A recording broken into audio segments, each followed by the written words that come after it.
गेल्या काही दिवसांपासून काँग्रेसचे नसीम खान हे नाराज असल्यामुळे त्यांची समजूत काढण्यासाठी MCA बांद्रा या ठिकाणी काँग्रेसची एक बैठक पार पडली। या बैठकीला काँग्रेसचे भाई जगताप, चंद्रकांत हंडोरे, नसीम खान हे सगळे उपस्थित होते।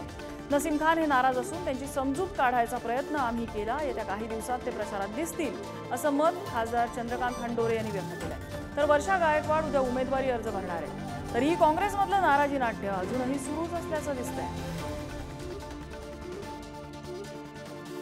वर्षा गायकवाड यांना उमेदवारी जाहीर झाल्यानंतर काँग्रेसमधली अंतर्गत नाराजी समोर आलेली आहे। या ठिकाणी मुस्लिम उमेदवार द्यावा अशी नसीम खान यांची इच्छा होती, मात्र तसं न घडल्यामुळे त्यांनी आपली नाराजी उघड केलेली आहे।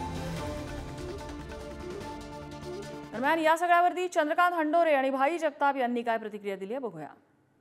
तिचा निर्णय आहे, त्यांनी ते ॲग्री केलेलं आहे। त्यांचंही म्हणणं असं आहे की राहुलजी गांधी हायकमांड जो निर्णय घेतील त्या निर्णयाच्या बरोबर मी आहे आणि आम्ही सर्वजण त्या पद्धतीनं काम करू, अशा पद्धतीची आमची चर्चा झाली। नसीम खान सुद्धा या बाबतीमध्ये थोडे पॉझिटिव्ह दिसून आलेले आहेत।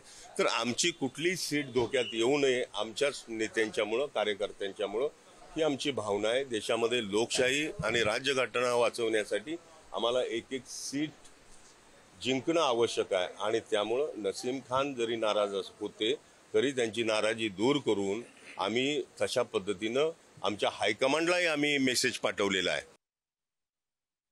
ज्या पद्धतीने 2-3 दिवस त्यांनी ते सगळ्या गोष्टी व्यक्त केल्या, आम्ही त्यांना समजवण्याच्या दृष्टीने आज इथे भेटलो आणि त्यांना सांगितलं की ही वेळ नव्हे, आपणही या गोष्टीचा सगळ्यांनी विचार करणं गरजेचं आहे। आपल्याला महाराष्ट्रातल्या 48 जागांपैकी 40पेक्षा जास्त जागा निवडून आणायच्या आहेत आणि ठीक आहे, तुम्ही तुमची नाराजगी तुम्ही व्यक्त केली, पण आपल्याला एकत्रित काम करावं लागेल।